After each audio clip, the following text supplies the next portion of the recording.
saya ucapkan salam sehat semua kepada seluruh dari mitra IMM maupun juga para netizen. Pada kesempatan siang hari ini kami akan mengungkapkan perihal upaya kita untuk melindungi maupun waspada terhadap anak-anak kita dalam hal penularan COVID-19. Oke, Bapak dan Ibu sekalian, tapi sebelumnya itu saya mendapatkan pertanyaan dan mohon dijawab, Dok. Oke, ini dari netizen ini. Bagaimana dengan masalah yang sekarang ini baru juga menjadi semacam viral di beberapa media mengenai masalah antiparasit ya. Antiparasit ini yang beredar diantaranya adalah merek Ivermectin. Ya, ini sebenarnya isu-isu semacam ini sebenarnya sudah juga terjadi ya. Jadi sekali lagi dia menanyakan bagaimana dok ini mekanisme kerja tentang Ivermectin ini terhadap antivir atau antivirus dari COVID-19. Mengenai hal ini sebenarnya Bapak dan Ibu sekalian, sekali lagi saya mengingatkan dalam bulan Maret tahun 2020 kemarin, ya itu isu mengenai masalah tentang antiparasit ini sebenarnya sudah ada ya. Tapi antiparasit di sini adalah berupa kloroquine hidrosulfat ya. Parasitnya apa? Itu parasit daripada malaria ya. Malaria itu ya kembali lagi termasuk kategori parasit ya, karena nanti plasmodium yang masuk melalui nyamuk betina pada beberapa jenis nyamuk malaria ini dia nanti akan berkembang biak, dan salah satu obat yang sudah terkenal dan ini artinya itu obat ini sudah direkomendasikan dari beberapa negara ya, diantaranya adalah kloroquine hidrosulfat. Ini pun juga ya ini menyebar ya sebagai isu yang bahkan cukup gencar, bahkan di Indonesia juga sempat mengimpor dalam jumlah yang sangat besar kloroquine hidrosulfat ini ya. Nah, ini kembali lagi tentang Ivermectin dari informasi yang kami peroleh, karena ini mungkin pertanyaan dari sejawat dokter atau yang lain. Jadi sekali lagi kan ini penelitian baru tingkat in vitro ya, tingkat penelitian masih di laboratorium ya.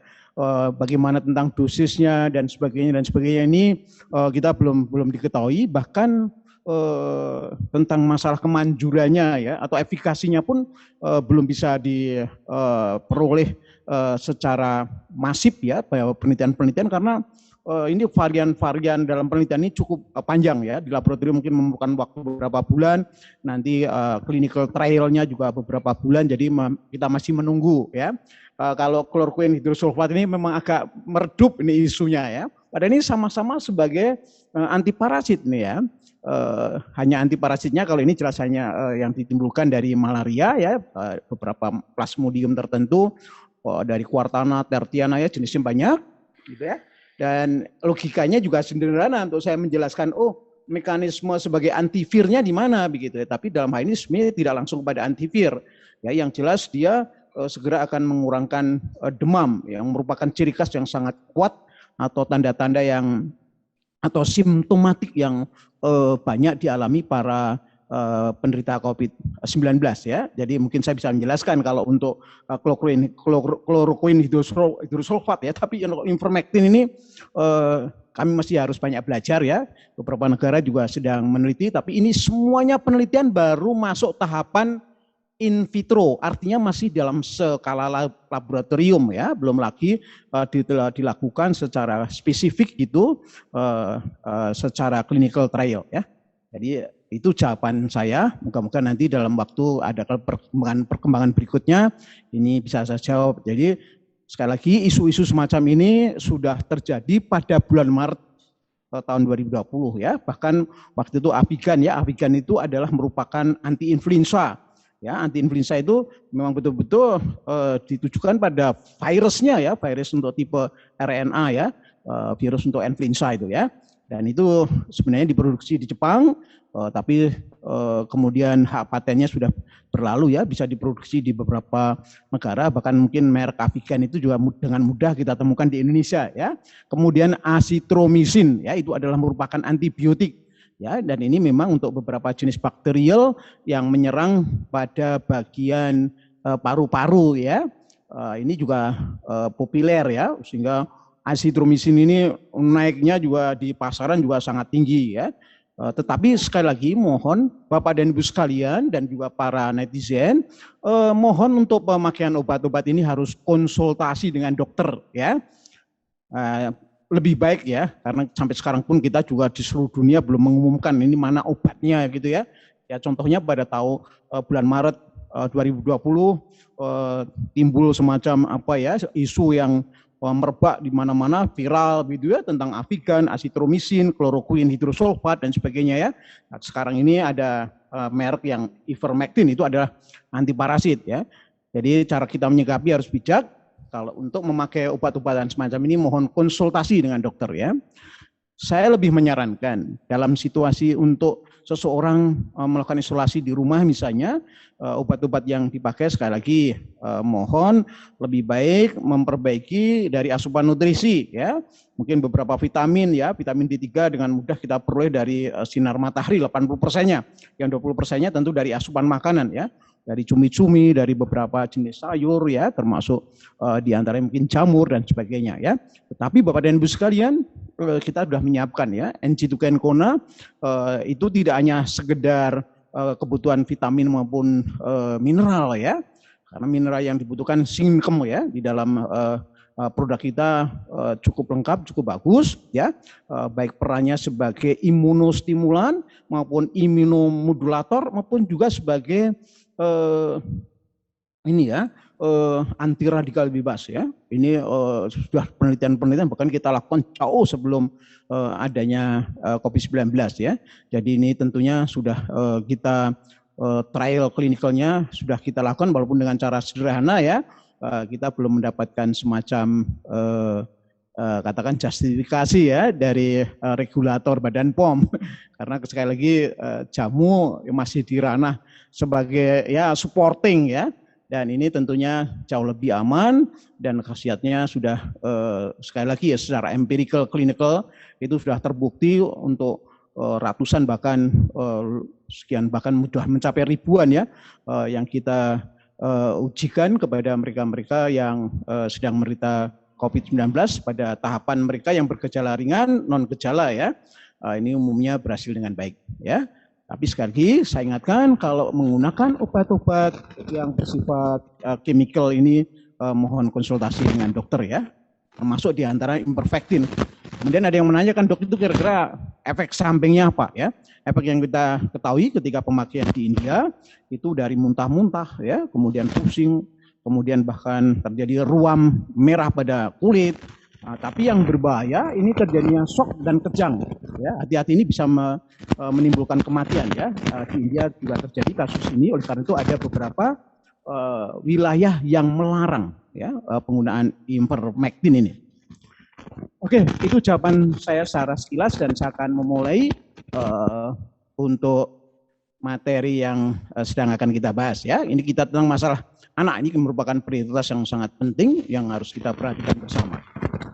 Oke, Bapak dan Ibu sekalian, mari kita lihat data beberapa minggu yang lalu mengenai masalah bagaimana merebaknya perkembangan pada anak-anak ya. Dari ini kita lihat ini tidak saya narasikan secara lengkap ya Bapak dan Ibu sekalian, tapi hanya secara sekilas saja. Melihat angkanya cukup ya memprihatinkan ya. Jadi total kasus mencapai 252.264 ya, dan terjadi mortalitas sampai 664 anak-anak ya. Kemudian yang perlu kita perhatikan Bapak dan Ibu sekalian, untuk anak umur 0 sampai 5 tahun ya, ini memang ternyata lebih pertahanannya lebih bagus ya. Ini dari tahun ke tahun ya, kita sudah masuk tahun kedua ini ya. Ini masih terlihat cukup signifikan sama ya. Tetapi pada anak umur 6 sampai 18 tahun ya, artinya yang belum mendapatkan vaksin ini kasusnya cukup tinggi ya. Jadi 4 kali lipat dibandingkan dengan anak umur 0 sampai 5 tahun ya. Kemudian pertanyaan-pertanyaan juga sering timbul dari para netizen. Dok, oh, kenapa kok ada semacam kayak perubahan bahwa tahun kemarin tidak ada isu yang cukup katakan cukup intens mengenai masalah merbaknya anak, ya? Apakah itu adanya semacam varian? Oh ya, tapi tentu tidak hanya masalah varian saja ya, tetapi ada beberapa hal dikaitkan dengan ya ini beberapa faktor, diantaranya protokoler yang sering dilanggar, kemudian juga kurangnya perhatian pada keluarga-keluarga yang terutama maaf ya keluarga-keluarga urban, kemudian masyarakat-masyarakat perifer ya, bagian-bagian dari pedesaan yang masih dianggap wah nggak ada masalah gitu ya, sehingga terlalu protokoler ini tidak pernah diperhatikan ya, tidak pernah memakai masker, nanti akan kita lihat datanya ya, tidak pernah memakai masker, kemudian anak juga masih interaksinya ya, mobilitasnya sangat besar ya di beberapa wilayah pinggiran kota maupun di kampung maupun di daerah. Oke, kita lanjut Bapak dan Ibu sekalian. Jadi sekali lagi data ini cukup memprihatinkan, bahkan ini termasuk menjadikan perhatian juga dari WHO ya, juga dari Ikatan Dokter untuk Anak Indonesia ini juga memberikan peringatan keras, karena kalau data dari angka ya, bukan dari jumlah secara keseluruhan ya, tapi artinya itu dari kuantitas proporsinya ke jumlah yang meninggal ini termasuk tinggi ya, ini termasuk 5 besar di dunia, ini masuk di Indonesia ini. Kemudian proporsinya kita lihat Bapak dan Ibu sekalian atau rasionya. Jadi kalau untuk dewasa itu 7 orang yang terinfeksi ya, itu 1 anak. Jadi perbandingan 1:7. Kemudian juga sama yang mereka yang harus dirawat. Kemudian juga proporsi untuk yang sembuh pun juga sama. Hanya proporsi untuk masalah mortalitas sih, ini memang jauh terjadi pada orang-orang dewasa.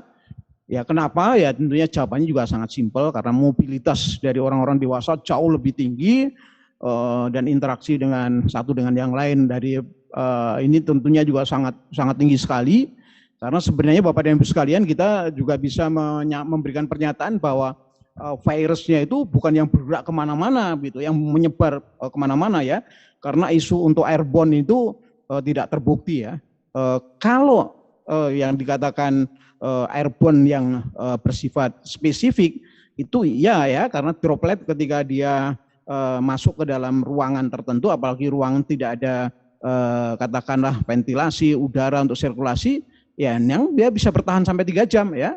Tapi ini bukan kategori sebagai airborne ya, artinya itu dia penularan melewati udara ya, karena dalam beberapa menit, apalagi kalau terkena ultraviolet dari sinar matahari, itu akan dalam beberapa menit juga akan mati ya, tidak sampai 1-3 menit itu biasanya sudah mati beberapa virus dari COVID-19 ini ya.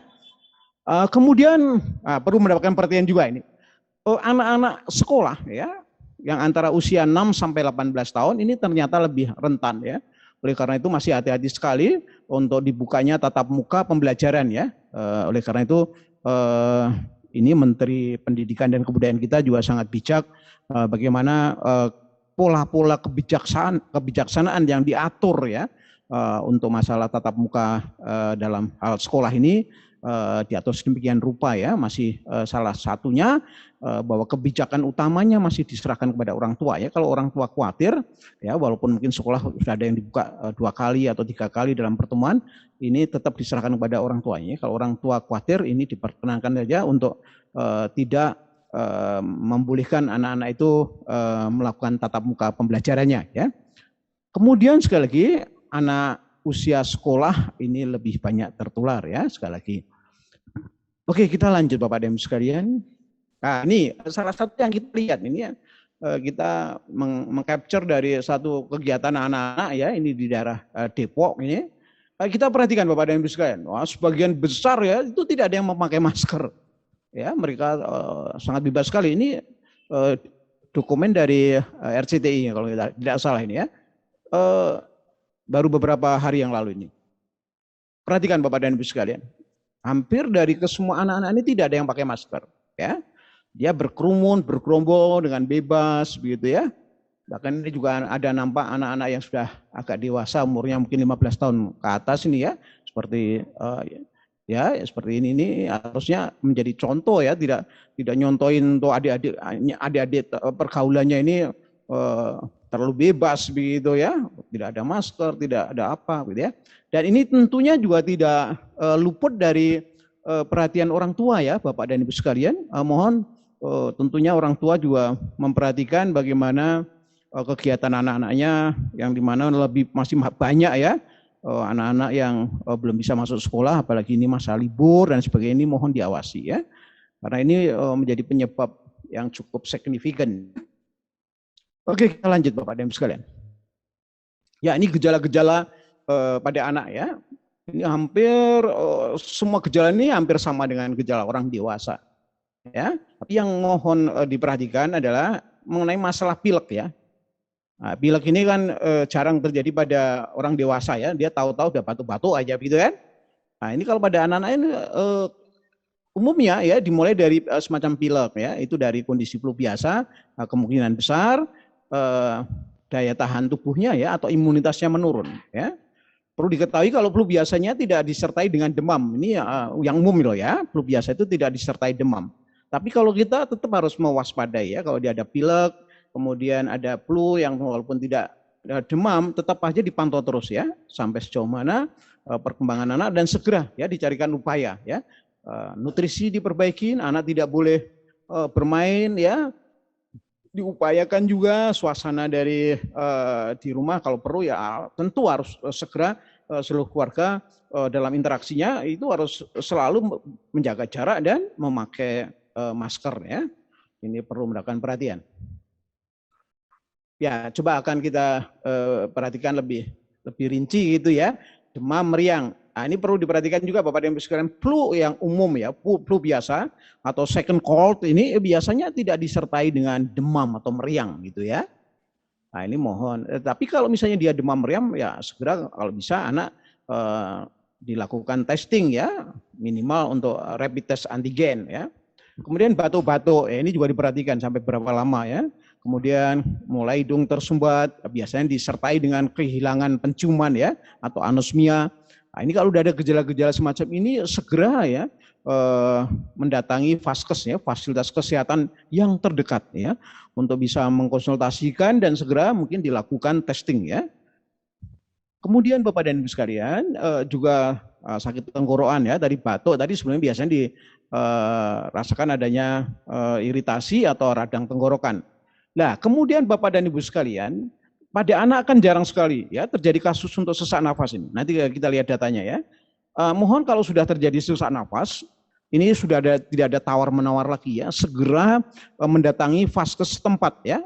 Karena kemungkinan akan segera bisa dilakukan pengecekan ya, saturasi oksigennya berapa gitu ya.